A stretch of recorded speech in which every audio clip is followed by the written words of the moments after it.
এই জন্য শবে বরাত বলেন, নিসফে শাবান বলেন, যত গুরুত্বপূর্ণ রাত বলেন, আপনার মাপ নেই যদি আপনার হিংসা ভেতর থেকে দূর না হয়। সুতরাং আজকের এই রাত গুরুত্বপূর্ণ, ঠিক আছে, সবার জন্য না। এই দুইটা গুণ যাদের ভেতরে আছে এখনই তওবা করে বাড়ি যাওয়া লাগবে, যে না, জীবনে আর এরকম কোনো কাজে আমি নেই। প্রথম কি বললাম? শিরিক। বলেন বলেন। আল্লাহ রাব্বুল আলামিন বলেন হামিম, এটা নবীজির নাম কেউ কেউ জানিয়েছেন, কোন কোন মুফাসসির বলেন না, এটার অর্থ শুধু আল্লাহ জানে আর কেউ জানে না। 2 নম্বরে ওয়াল কিতাবিল মুবিন, স্পষ্ট কিতাবের কসম করে বলছি। আল্লাহ নিজে যেহেতু কসম দিচ্ছেন, বিষয়টা একেবারে সহজ না, গুরুত্বপূর্ণ বিষয়। তিনি কসম দিলেন স্পষ্ট কিতাবের, কি জানাতে চাইলেন? ইন্না আনজালনাহু ফি লাইলাতিম মুবারাকা, অবশ্যই আমি আল্লাহ মহিমান্বিত রজনীতে অথবা বরকতময় রাতে এই কোরআনকে নাজিল করেছি। ইন্না কুন্না মুনজিরিন, আর আমি নিজেই সতর্ককারী। জোরে বলেন সুবহানাল্লাহ। এই আয়াত থেকে কয়েকটা তথ্য পেলাম আমরা। আপনারা আছেন তো? 1 নম্বরে আল্লাহ বলেন আমি নিজে নাজিল করেছি কোরআনে কারিমকে। তাহলে কোরআন নাজিল করেছে কে? এই জন্যে এর ভেতরে কোনো ইখতিলাফ, এর সাথে ওর কথা মিল নেই, এদের সাথে ওইটা মিলে না, এমন কথা আপনি পাবেন না। ওয়ালাউ কানা মিন ইনদি গায়রিল আওয়াজিন গায়রিল্লাহি লাওয়াজাদু ফীহি ইখতিলাফান কাসীরা, এটা আল্লাহ বাদে যদি অন্য কেউ নাজিল করতো তাহলে এর ভেতরে বিভিন্ন বৈপরীত্য আপনি দেখতে পেতেন। তাহলে এটা প্রমাণ হয়ে গেছে এটা আল্লাহ বাদে কেউ নাজিল করেনি। এই পৃথিবীতে আল্লাহ আসমান থেকে যাগুলো পাঠিয়েছেন তার ভেতরে একটা লোহা, লোহা কিন্তু দুনিয়ায় তৈরি হয়নি, লোহা আল্লাহ নাজিল করেছেন। কোথা থেকে এসেছে লোহা? আকাশ থেকে। বলেন বলেন। আল্লাহ বলেন লোহা আমি নাজিল করেছি, লোহা দুনিয়ায় তৈরি হয় না। 2 নম্বরে আমি কোরআনে কারিম নাজিল করেছি, কোরআন দুনিয়ায় তৈরি হয়। আরো আসতে বলেন। যেগুলো আসমানে তৈরি হয় ওই জিনিসগুলো আসমান থেকে আমার আল্লাহ পাঠায়। এই যে বৃষ্টি তৈরি হয় দুনিয়ায়, কোথায়? আরো জোরে বলেন। মানুষের ভেতরে যেটা নড়াচড়া করে, যার কারণে আমরা কথা বলতে পারি, ওই জিনিসের নাম রূহ। নাম কি? রূহকে দুনিয়ায় তৈরি হয় কোথায়? রূহ যেখানে তৈরি হয় ওখানে তার খাবার আছে।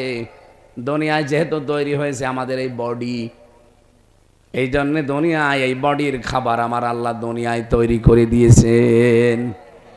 যেখানে যেটা তৈরি হয় সেখানে তার খাবারও তৈরি হয়। আল্লাহ রূহ বানিয়েছেন আসমানে, কোরআনে কারিম তৈরি করেছেন আসমানে, লোহা বানিয়েছেন আসমানে, বৃষ্টি তিনি তৈরি করেন আসমানে। এই জন্য ওইগুলো সব আমার আল্লাহ নাজিল করেছেন, আর ওর ঔষধও তার কাছে আছে। আমরা দুনিয়ায় এসেছি, আমাদের বডি তৈরি হয়েছে দুনিয়ার বীর্য দিয়ে। এই যে ঘাস ফসলাদি ফল ফলাদি এগুলো সব মাটি থেকে উৎপন্ন হয়। এগুলো আমার বাবা আর মা খেয়েছে, বাবার বীর্যটা মায়ের রেহেমের ভেতরে পড়েছে। আসলে কিন্তু মাটি, আসলে কি? আপনি বীর্যটা এক জায়গায় ফেলে রাখেন, দেখেন রোদ যখন ওর উপরে পড়বে কিছুক্ষণ পরে দেখবেন শুকিয়ে দানা বেঁধে গেছে। ওটা কয়েকদিন পরে মাটির সাথে দেবেন, একেবারে মাটি মিহি করে ফেলবে, মিশে যাবে। তার মানে আসল জিনিস মাটি। বলেন বলেন। কোরআনে কারিমে আল্লাহ এর জন্য জানিয়েছেন মিনহা খলাকনাকুম ওয়া ফিহা নুঈদুকুম ওয়া মিনহা নুখরিজুকুম তারাতান উখরা। তোমাকে এই জিনিস দিয়ে আমি আল্লাহ বানিয়েছি। এই জিনিস মানে সরাসরি যদিও আল্লাহ আমাদেরকে মাটি দিয়ে বানাননি, হ্যাঁ একজনকে আল্লাহ মাটি দিয়ে বানিয়েছিলেন, তার নাম কি? আদম আলাইহিস সালাম। শুধু একটা মানুষকে আল্লাহ সরাসরি মাটি দিয়ে বানিয়েছেন, আর আমাদেরকে আল্লাহ বানিয়েছেন মাটির নির্যাস দিয়ে। খলাকাল ইনসানা মিন সালসালিন কাল ফাখর। আল্লাহ পাক বলেন মানুষ আমি ঠনঠনে মাটি দিয়ে প্রথমে বানিয়েছিলাম, আর তোমরা যারা আদমের সন্তান কিয়ামত পর্যন্ত দুনিয়ায় আসবে কাউকে সরাসরি মাটি দিয়ে বানাইনি, মাটি থেকে যা উৎপন্ন হয় ওইটা দিয়ে, তার মানে নির্যাস দিয়ে। বিজ্ঞান প্রমাণ করছে মাটি দিয়ে যেহেতু আদমকে বানানো, মাটির ভেতরে কমপক্ষে 10টা উপাদান পাওয়া যায়। কয়টা? আপনি আমাদের শরীরের ভেতরে এখন আপনি মানে মেরে ফেলেন, আমাকে কোনো মেশিনের ভেতরে শুকিয়ে ফেলেন, দেখবেন 10টা জিনিস একটা একটা করে বের হবে। এই মাটি এখান থেকে তুলে নিয়ে যান, গাজীপুরের মৃত্তিকা গবেষণাগার আছে, মাটি গবেষণা করে, ওখানে নিয়ে আপনি পরীক্ষা করবেন, দেখবেন 10টা জিনিস একটা একটা করে বের হয়ে চলে আসবে। এই মাটির ভেতরে আছে silicon, iron, magnesium, potassium, oxygen, hydrogen, nitrogen, 10টা জিনিস আল্লাহ এক জায়গায় করে মাটি বানিয়েছেন।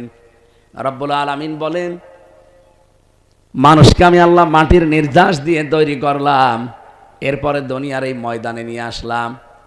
বাবা মায়ের দায়িত্ব শুধু ছিল বিছানায় থাকা, বাকি তারা কিছুই করেনি। ওই বীর্যটা থেকে শুরু করে হামজা পর্যন্ত আমি আল্লাহ নিজে বানিয়েছি। আর কারো কি কোনো কি ভূমিকা আছে? না। বাবা তো বীর্যটা ফেলেই দিয়েছিল, ওইটা যদি আমার আল্লাহ নষ্ট করে দিতেন, কিয়ামত পর্যন্ত দুনিয়ায় আপনি আসতে পারতেন। তা আপনি কি নিয়ে মাস্তানি করেন? কি নিয়ে আপনার এত অহংকার?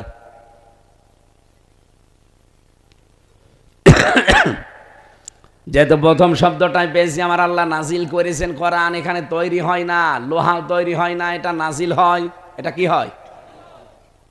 আল্লাহর কোরআনে কারিমে যে তথ্যগুলো আমার আল্লাহ দেবেন, যেহেতু আল্লাহর বিষয়ে আমাদের কোনো আপত্তি নেই যে তিনি 5 জন বা 10 জন। বলেন অন্য ধর্মের কাছে কথা বললে আমি ওই ধাসে বলতাম। এই যে সিঙ্গাপুর, মালয়েশিয়া, থাইল্যান্ড সহ কয়েকটা দেশে গিয়েছিলাম, সেখানে বেশিরভাগ ইহুদি, খ্রিস্টান, বৌদ্ধ। ওদের সামনে তো আর এভাবে একজন আল্লাহ বলা যায় না, কারণ ওরা এক আল্লাহ বিশ্বাসও করে না। ওদের সামনে কথা বলতে হলে ওদের ধর্মীয় কিছু নিয়ম নীতি আগে সামনে নিয়ে আসা লাগে, এরপরে কোরআনে কারিম, এরপরে বিভিন্ন নবীদের, ওরাও নবী মানে, কিন্তু নবীদের নাম তারা পাল্টিয়ে দিয়েছে। বাইরের দেশগুলোতে আমি খ্রিস্টানদের সাথে মিশে দেখেছি, যদি জিজ্ঞাসা করি তোমাদের নবীর নাম কি, বলে যিশু। যিশু মানে ঈসা আলাইহিস সালাম। ইহুদির সাথে মিশলে জিজ্ঞাসা করে নবীর নাম কি, বলে জোসেফ। জোসেফ মানে মুসা আলাইহিস সালাম। আপনি বৌদ্ধদের সাথে মিশবেন, যে তোমাদের ধর্মীয় গুরুর নাম কি, বৌদ্ধদেব। কি একটা নাম আছে না ওদের, গৌতম বুদ্ধ। ওটাকে ওরা আমরা নবীর মতো মনে করে। এই পৃথিবীতে সেই ধর্মের লোকের সাথে মিশি, তারা নিজেদের ধর্মীয় গুরুর নাম বলে অথবা নবীর নাম বললে পাল্টিয়ে বলে। আমাদেরকে আল্লাহ রাব্বুল আলামিন যে বিশ্বাসে পাঠিয়েছেন, যেই ধর্মে, যেই এলাকায়, এখানে যেহেতু আমরা মুসলিম, এক খোদায় বিশ্বাসী, এজন্য ওই কথাগুলো আমাদের বলা লাগছে না। কোরআন আল্লাহর কিতাব, এটা 100% আমাদের বিশ্বাস আছে, হয়তো মানতে পারি না বাস্তবে 100%। তাই কথা বলে না কেন? কিন্তু এটা যে আল্লাহ নাজিল করেছে, এর ভেতরে কোনো অবিশ্বাস, আর এর ভেতরে যা আছে সব সত্য কথা, এ বিষয়ে কোনো সন্দেহ, যা আছে সব সত্য না, 2-1টা একটু হালকা মিথ্যা আছে। এটা যদি সত্যি আমরা 100% বিশ্বাস করে থাকি না, যে যা আছে একটা চুলো অপরিমাণ বিশ্বাস, অবিশ্বাসের কিছু নেই, তাহলে এখন থেকে আমি যে কথাগুলো বলবো আপনি মনে করবেন যে 100% সত্য কথা। আর যদি বিশ্বাস আপনার হয় যে হ্যাঁ, হামজা ওর বাবার কথা না, কোরআনের কথা যেহেতু বলছে, এগুলো 100% সত্য, আমার জীবনে যদি এখন না মেলে, এই রজনী এসে আমার লাভ কি? রমজান মাস আসলেও সবার লাভ হয় না। 3 প্রকার মানুষকেও রমজানে আল্লাহ ক্ষমা করে না। 1 নম্বরে যারা মা বাবা পায় কিন্তু খেদমত করে তাদের খুশি করতে পারে না, তাদের আল্লাহ রমজানেও মাফ করে না। 2 নম্বরে যে মানুষগুলো রমজান মাস পাওয়ার পরও নিজের অপরাধ মাফ করিয়ে নিতে পারে না, তাদেরকেও আল্লাহ মাফ করেন না। 3 নম্বরে বিশ্ব নবীর নাম শোনার পরে যারা যথাযথভাবে দরুদ পড়ে না, তার মানে কি? না, শুধু মুহাম্মদ শোনার পরে সাল্লাল্লাহু আলাইহি সাল্লাম বলে দিলেন, হয়ে গেল। ইন্নাল্লাহা ওয়া মালাইকাতাহু ইউসাল্লুনা আলান নবী ইয়া আইয়ুহাল্লাযীনা আমানু সাল্লু আলাইহি ওয়া সাল্লিমু তাসলিমা। কি বলা হয় এখানে? আপনি সারা জীবন তো শুনছেন এই আয়াতটা। আল্লাহ বলেন, অবশ্যই আমি আল্লাহ নিজে আর আমার যত ফেরেশতা বানিয়েছি সবাই। এখানে আল্লাহ মালা কোন দেননি, মালাইকা বহু বচন। যত ফেরেশতা আল্লাহর আছে সবাই এবং আমি আল্লাহ নিজে মিলিয়ে আমার রাসূলের উপরে দরুদ পড়ি। তোমরা যারা ঈমানের দাবি করো তাদের উপরে আমার নির্দেশ, সাল্লু, তোমরাও দরুদ পড়ো, আলাইহি, তার উপরে, ওয়াসাল্লিমু তাসলিমা, যেভাবে দরুদ পড়া দরকার যথাযথভাবে। সাল্লিমু তাসলিমা মানে যথাযথভাবে, হক আদায় করে। এই যে হক আদায় করে দরুদ আমরা কি বুঝি? খালি মুহাম্মদ সাল্লাল্লাহু আলাইহি সাল্লাম পড়ে ফেললাম, হয়ে গেল, হক আদায় না। আপনি যে কথাটা দরুদে বলেছেন ওইটা আপনার জীবনে মিলানো লাগবে। কি কথা বলেন এখানে? আপনি যে বললেন আল্লাহুম্মা সাল্লি আলা মুহাম্মাদ, হে আল্লাহ তুমি দয়া নাজিল করো, রহমত নাজিল করো মুহাম্মদের উপরে। আল্লাহ সঙ্গে সঙ্গে কিন্তু আপনাকে জিজ্ঞাসা করছে, ওই মুহাম্মদ কে? আপনি কি বললেন? আল্লাহুম্মা সাল্লি আলা মুহাম্মাদ। কে? মুহাম্মদ কে? আপনি নিজেই পরিচয় তুলে ধরলেন, সাজ্জিদিনা, মুহাম্মদ আমাদের সকলের নেতা। সকলের কি? এটাকে বুঝে শুনে বলেন। যেহেতু আপনি বলেন এই কারণে একবার দরুদ পড়লে 10 বার আল্লাহর রহমত আপনার দিকে নাজিল হয়, এটা বিশ্বাস করেন তো? এই নিয়তে আপনি পড়ছেন যে মোহাম্মদ কিন্তু সাধারণ যেমন তেমন মানুষ না, উনি আমার বাবা না, উনি আমার দাদা না, উনি আমাদের নেতা। আমার না, আমাদের, বহু বচন।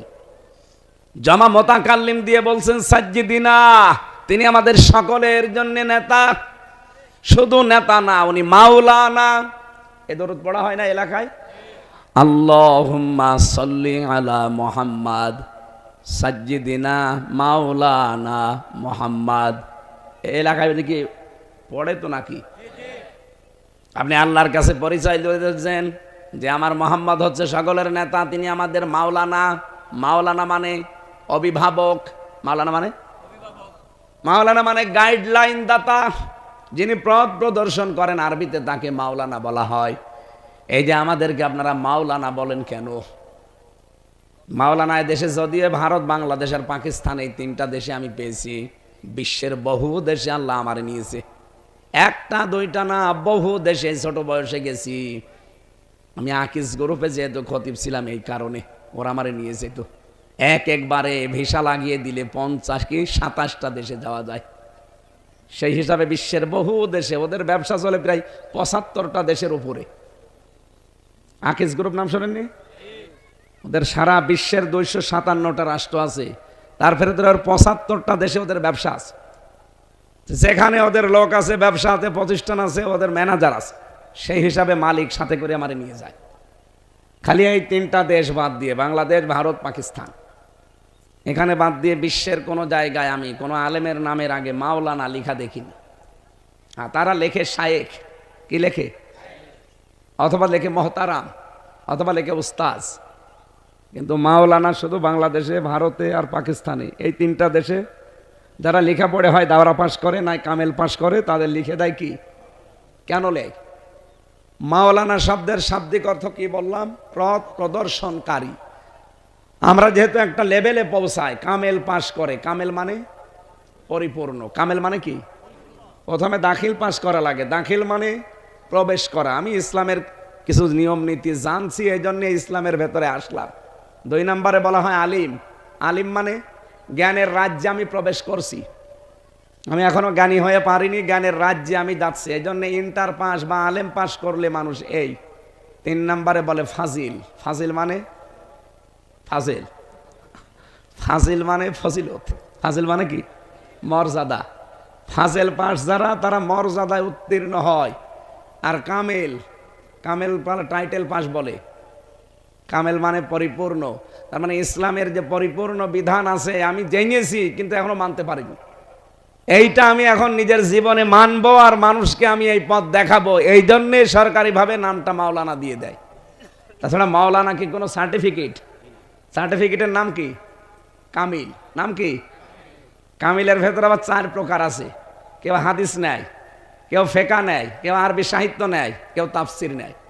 আমি পড়েছিলাম ফেকা নিয়ে, এই জন্য আমার মুফতি লেখে। যারা হাদিস নিয়ে পড়ে ওদেরকে মুহাদ্দিস দেয়, যারা তাফসির নিয়ে পড়ে কোরআন নিয়ে তাদেরকে মুফাসসির দেয়, আর যারা আরবি সাহিত্য নিয়ে পড়ে তাদেরকে আদব বলা হয়। তো দেখেন, এই কামেলে যাওয়ার পরে 4 শ্রেণীতে ভাগ হয়ে যায় মানুষ। এটা কোনো সার্টিফিকেটের নামও না যে মাওলানা, এটা একটা সার্টিফিকেট না। মাওলানা সার্টিফিকেট না কামিল সার্টিফিকেট। এটা পাশ করার পরে জনগণ সরকারের পক্ষ থেকে আমরা সারা দেশে যেখানে যাই, হয় বললাম যে ফেকা নিয়ে মাসলা মাসাইল নিয়ে পড়াশোনা করলে তারে মুফতি বলে, ফকি বলে, এই যে আমারে বলছে। এখানে যারা হাদিস নিয়ে পড়েছে, যারা মাদ্রাসায় মুহাদ্দিসগিরি করে, হাদিস যারা পড়ায় তাদেরকে কি বলে? আর হাদিস পড়াতে পড়াতে একটা লেভেলে যখন চলে যায়, অন্তত 12 বছর, তখন তারে বলে শাইখুল হাদিস। শায়েখ মানে বুড়ো। শায়েখ মানে কি? বুড়ো বা পণ্ডিত। আর হাদিস মানে নবীজির হাদিস। তার মানে হাদিসের ওপরে যার পাণ্ডিত্য আছে, গভীর জ্ঞান আছে, আল্লামা শাইখুল হাদিস মামুনুল হক বলে না? ওনার নাম ধরলে মানুষ কি বলে? শাইখুল হাদিস এবনে শাইখুল হাদিস, শাইখুল হাদিসের ছেলে শাইখুল হাদিস। ওনার বাবাও এরকম বছরের পর বছর পড়িয়েছে বুখারী শরীফ, উনিও এরকম পড়াচ্ছে। তো আমরা যেটা এখান থেকে আপনাদের বোঝাতে চাই, কামেল পাস এটা একটা সার্টিফিকেট। এইটা করলে আমরা তাদেরকে মাওলানা বলি, যেহেতু তারা ইসলামের গাইডলাইন মানুষকে দেয়। আমাদের গাইডলাইন দাতা আমরা স্বীকার করলাম নবী মুহাম্মাদুর। সুতরাং এখন থেকে আপনি বেছে নেবেন, আপনার গাইডলাইন দেবে এই দেশে কোনো ভণ্ড পীর না, আপনাকে গাইডলাইন নেওয়া লাগবে মুহাম্মাদুর রাসূলুল্লাহর কাছে। আপনি দেখেন তার জীবনের সবে বরাত ছিল কিনা, যদি থাকে আপনি পালন করবেন, যদি না থাকে আপনি সে গাইডলাইন নিতে পারেন না। এক কথা বলেন না কেন? হযরতে আয়েশা থেকে বর্ণিত, তিনি বলেন, গভীর রজনীতে দেখলাম নবীজি আমার পাশে নেই। আমি খুঁজতে আরম্ভ করলাম, যে দেখি পাশে জান্নাতুল বাকি, ওখানে যে তিনি অঝর নয়নের সেজদা, অঝর নয়ন মোনাজাতে কাঁদতেছেন। আমি তা অনেকক্ষণ পর্যন্ত তার সাথে পেছনে হাত তুলে দাঁড়িয়ে আছি। তার কান্না শেষ হয়ে গেল। ডাক দিয়ে মনে করলাম জিজ্ঞাসা করি, হে নবী আপনি এখানে কেন? হঠাৎ নবী নিজেই আমাকে জিজ্ঞাসা করলেন, আয়েশা তুমি কি মনে করছো আল্লাহ রসুল তোমার ওপরে অবিচার করতে পারে? হে রাসূল আপনি কথা বললেন, আর আমাকে খুঁজতে খুঁজতে বাড়ি থেকে, ঘর থেকে তুমি একেবারে কবরস্থান পর্যন্ত চলে এসেছো। তুমি মনে করছো আমি অন্য স্ত্রীর ঘরে চলে গেছি? তোমার কি বিশ্বাস হয় যে আল্লাহ এবং রসুল কারো ওপরে জুলুম করতে পারে? বলে না। হে নবী আপনি এখানে আসলেন কেন? নবীজি ওই দিন বলেছিলেন, আয়েশা তুমি কি জানো আজকে কোন রাত? বলে আল্লাহ আর রসুল ভালো জানি। নবীজি ওই দিন বললেন, এটা লাইলাতুন নিসফে মিন শাবান, শাবান মাসের মধ্য রজনী। আল্লাহ রাব্বুল আলামিন এই রজনীতে তার সৃষ্টি জগতের প্রতি বিশেষ নজর দেন। এটা জিবরাইল আমাকে যেহেতু জানিয়েছে, এই জন্য আল্লাহর বিশেষ নজর আজকে চলছে। কবরবাসীরা তো অসহায় হয়ে পড়ে আছে। নবীজি বলেন, একটা মানুষ কবরে চলে গেলে সে যেন সাগরের মাঝখানে পড়ে থাকে। সাগরের মাঝে যদি নৌকা, ট্রলার, লঞ্চ ডুবে যায়, একটা যদি তক্তা হাতে পায় তাও সেইটাই বুকের ভেতর নিয়ে ভাসতে থাকে। একটা মানুষ কবরে গেলে মানুষটা যেন সাগরের ভেতরে নৌকাবিহীন পড়ে আছে। একটা গাছের পাতাও যদি পায় সেইটাও সে আটকিয়ে ধরে বাঁচতে চায়, ভাসতে চায়। এই পৃথিবীর ময়দান থেকে যারা বিদায় নিয়ে কবরে আছে, আমরা যদি এখন তাদের জন্য অন্তত আল্লাহর কাছে মাগফিরাত কামনা করি, মহান আল্লাহর সাগরে যে লোকটা একটা তক্তা পেয়েছে, ওর কবরের ভেতরে এরকম একটা কিছু পৌঁছিয়ে দেবে। এই জন্য আজকে এদের জন্য আমি একটু মোনাজাতে কাঁদছি। ও আয়েশা, বনি কেলাব গোত্রের যত ছাগল আছে, বকরি আছে, তাদের শরীরে পশম আছে। এই পশম পরিমাণে অপরাধ নিয়ে যদি কোনো মানুষ আজকে কান্নাকাটি করে, আল্লাহ তারে মাফ করে দেবে। ওই দিনই নবীজি কিন্তু ওই দুইটা কথা বলেছিলেন। এক নম্বরে আল্লাহ শুধু মাফ করবে না, আজকের রাতে যারা শিরিক করে, কি করে আরো জোরে, 2 নম্বরে যারা হিংসুক, বিদ্বেষ পোষণ করে অন্যের প্রতি। ও বাংলার মুসলমানেরা, নারী পুরুষ যারা শুনছেন, আমি আপনাকে বাঁচাতে চাই, আজকে থেকেই শিরিক মুক্ত জীবন না গঠন করলে সবে বরাত মাঠে মারা যাবে। কথা বলেন না কেন? আমি এক কথায় জবাব দেই, শিরিক কি বললা?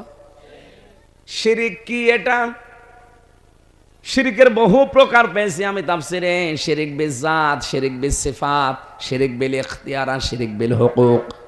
এটা আবার ভাগ ভাগ ভাগ ভাগ করলে 120 প্রকার হয়। আমি নিজে তাফসিরে 120 প্রকার পেয়েছি। এক কথায় সব কিছু সামারাইজ করে, ওই যে এক কথায় জবাব দেয় না, এরকম বাক্য শোনেননি? এক কথায় জবাব হচ্ছে আল্লাহ যেটা পারে ওইটা অন্য কেউ পারে, এই বিশ্বাস করার নাম শিরিক। কথা বোঝেন? আল্লাহ যেটা পারে ওইটা অন্য কেউ পারে, এই বিশ্বাস করার নাম। এবার রাজনীতি মনে না করে বাস্তবতায় বোঝেন। এই যে কোরআন শরীফ, আল্লাহর কসম আমি মাথার উপরে নিয়ে বলছি, আপনাকে আমি বাঁচাতে চাই। আমি দেখতে পাচ্ছি এই সবে কদরে আপনি নামাজ পড়বেন, আপনি জিকির করবেন, কান্নাকাটি করবেন, কিন্তু মাঠে মারা যাবে, কিছুই হবে না যদি আপনি মুশরিক হয়ে থাকেন।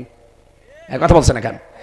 যেহেতু শিরিক আছে, আর শিরিক করলে সে মুশরিক। আপনার 80 বছর বয়স, তাতে কি হয়েছে? 80 বছরের দাড়ি পাকা মানুষ যদি হাঁ করে কান্নাকাটি করে, জীবনও মাফ হবে না যদি আপনার শিরিক থাকে। কি কথা বলেন না কেন? এই জন্য শিরিক যেন না থাকে, ভালো করে খেয়াল করেন। আমি আবার বলছি, আল্লাহ যেটা পারে ওইটা অন্য কেউ পারে, এই বিশ্বাস করার নাম। এদেশে বহু মানুষের ভেতরে বিশ্বাস আছে আল্লাহ যেটা পারে ওইটা অন্য কেউ পারে, বিশ্বাস তারা করে না। মানে আমি আবার একটা কথা বলবো, আপনি কি নিজের দিকে টেনে নেবেন না সংশোধন হবেন? এই জমিন আমার আল্লাহ বানিয়েছে, এটা বিশ্বাস করেন? আমি তো আগেই বললাম, কোরআনে আল্লাহ যা দিয়েছে একটা কথাও মিথ্যা নেই, সন্দেহ। তাহলে লিল্লাহি মা ফিস সামাওয়াতি ওয়া মা ফিল আরদ, এই আসমান জমিন সব কার? লাহু মুলকুস সামাওয়াতি ওয়াল আরদ, আসমান জমিনের রাজত্ব কার? এখানে ক্ষমতা একচ্ছত্রভাবে চলে কার? আমাদের কিছুই চলে না, কারণ আমাদের 3.5 হাত বডিও আমার কথা শোনে না, আপনার নাকও আপনার কথা শোনে না। আপনি যদি টয়লেটে বসে বলেন আমি কিন্তু অফিসার র্যাবের, আমি নাক ধরবো না, গন্ধ যেন না আসে, নাক বলবে বেটা আগে আমার সিপি ধর। কথা বলে না কেন? তার মানে কি বুঝলেন? আপনার নাক আপনার কথা, আপনার কান এটা শোনে আমার আল্লাহর কথা। উনি যেহেতু আদেশ দিয়েছে, কান যতদিন হামজার সাথে আছি এর কথা শুনবে। এখন যদি বলেন আমি কথা শুনতে চাই না কিন্তু আমি কান ধরবো না, হবে? আপনি যদি কথা শুনতে না চান তাহলে কানের ওপরে যে নোটিশ করা আছে ওইটার বিপরীত কাজ করা লাগবে। কি? সেটা বন্ধ করা লাগবে। এই যে এখন আমি কিছু শুনতে পাচ্ছি না, আপনি আমাকে গালি দিলেও শুনতে পাচ্ছি না, কারণ কানের বিপরীত কাজ করে ফেলেছি। কি? আমি মুখ দিয়ে কথা বলতে বলতে এখন যদি মনে মনে করি না আমি কথা বলবো না, এই মুখ তুই যেন নড়াচড়া করবে না, এদিকে মুখ নড়ছে, তার মানে কারো উপরে আপনার কোনো কন্ট্রোল। এমনকি আপনাকে আল্লাহ যদি টাইট করতে চায় যে ওর একটু টাইট দেব, আল্লাহর কিন্তু কোনো সৈন্য বাহিনী পাঠানো লাগবে না, শুধুমাত্র 2 বার পায়খানা আর 3 বার বমি। এই কথা বলছে না কেন? তাড়াতাড়ি ধর ধর কর, কোথায় নিয়ে যাবেন? মতলবে নিয়ে চল। পড়ে আছেন, স্যালাইন দেওয়া। বউ যে জিজ্ঞাসা করছে, ও গো তোমার কি হয়ে গেল? বলছে, ও মা আমি মনে হয় বাঁচবো না। 2 বার পায়খানা 3 বার বমিতে বউকে মা বলে ফেলেন, আর আপনি মস্তারি করেন। বিজ্ঞান প্রমাণ করছে আমাদের শরীরের ভেতরে রক্তে 5 প্রকার ক্যান্সার হয়। কত? এই 3.5 হাত বডির ভেতরে এখন 5.5 কেজি রক্ত আছে। এটা 280 মাইল বেগে রক্ত চলছে, একেবারে মাথার তালু থেকে পা পর্যন্ত 280 মাইল বেগে চলাচল করছে রক্তগুলো। এর ভেতরে আমার আল্লাহ যদি 5 প্রকারের 1 প্রকার ক্যান্সার লাগিয়ে দেয়, 14 বংশ বিক্রি করে একটা ঔষধের পয়সা হবে না, আর আপনি মস্তানি করেন। আমি তো মাঝে মাঝে একা থাকলে ভাবি যে আল্লাহ মানুষ মস্তানি করে কি নিয়ে? ওর তো কোনো কিছু আন্ডারে নেই, শব্দ তোমার আন্ডারে। এই জন্য আল্লাহ জানিয়েছেন আলা আল্লাহুল খালক ওয়াল আমরু, এই জমিন আমি বানিয়েছি, এখানে বিধান চলবে কার? আরো জোরে বলেন, আরো জোরে। এই এদিকে তাকান। এই জমিন যেহেতু আল্লাহ বানিয়েছে, বিধান আল্লাহর চলবে। কি মনে হচ্ছে আপনার? রাজনীতি মনে করেন কোন কারণে? আপনি কেন অন্যদিকে টেনে নিয়ে যান? এ দোষ আপনার ভেতরে যা আছে আমি দেখতে পাচ্ছি। বাংলার বহু মানুষ আজ বিশ্বাস করে ক্ষমতার উৎস জনগণ, অথচ ক্ষমতার মালিক কে? আল্লাহ বলেন আলা লাহুল খলকু ওয়াল আমরু, বানিয়েছি আমি, হুকুম চলবে আমার। সুতরাং আল্লাহর আইন বাদ দিয়ে মানুষের আইন যারা জমিনে প্রতিষ্ঠা করার জন্য দল করেন, ভোট করেন, রাজনীতি করেন, আপনি মুশরিক। বলেন বাংলাদেশে এরকম মানুষ আছে না? অথচ এই মানুষগুলো আজকে মসজিদে যে বলবে আল্লাহ মাফ করে দিন, বলে না তুই তো মুশরিক, মাফ হবে না। এত সহজ ভাষায় বলার পরও মানুষ বোঝে না, বলে না উনি রাজনীতি করছে। শয়তান তোরে যেদিন ফেরেশতা বাঁশ দেবে ওই দিন টের পাবি। বলেন তো এর চাইতে সহজ করে আর কি বলা যায়? আলা লাহুল খলকু ওয়াল আমরু, কোরআনে আপনি বললেন যে সন্দেহ নেই, কোরআনে যা বলিস আল্লাহ সত্য বলিস।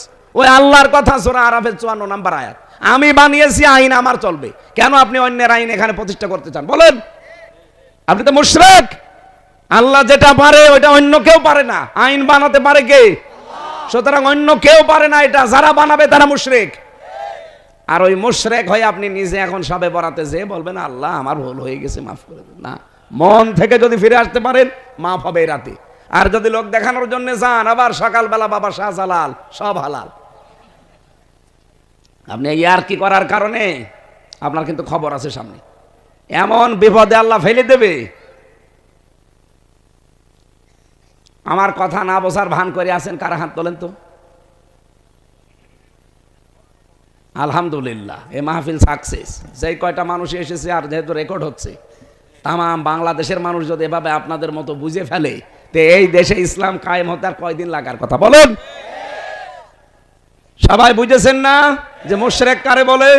আর যদি একেবারেই না বোঝার ভান করে বসে থাকেন, এদিকে আসেন, কানের নিচে এমন জোরে দেব আপনি সব বুঝে ফেলবেন।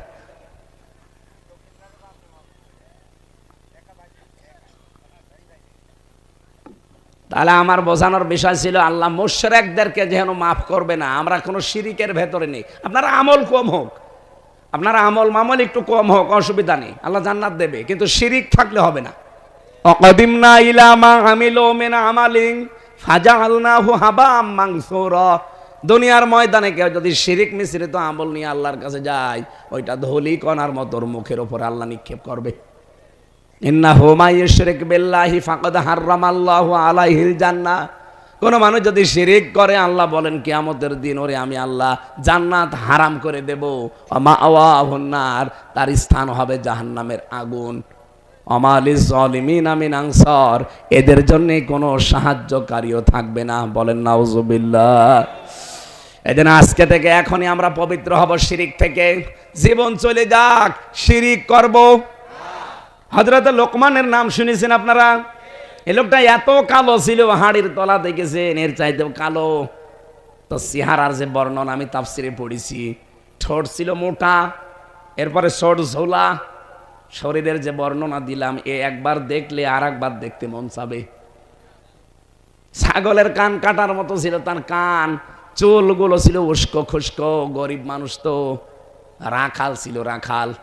অথচ লোকটাকে আল্লাহ এত বেশি জ্ঞান দিয়েছিলেন, তার জ্ঞান দেওয়ার পেছনে তার কারণটা কি আমি পেয়েছি। তিনি তার সন্তানকে একবার ডাক দিয়ে বলেছিলেন, ইয়া বোনাইয়া লা তুশরিক বিল্লাহ, হে আমার সন্তান তুমি যাই করো দুনিয়ায় শিরিক করবা না। ইন্না শিরকা লা যুলমুন আযীম, শিরিক হচ্ছে এই পৃথিবীতে বড় জুলুম।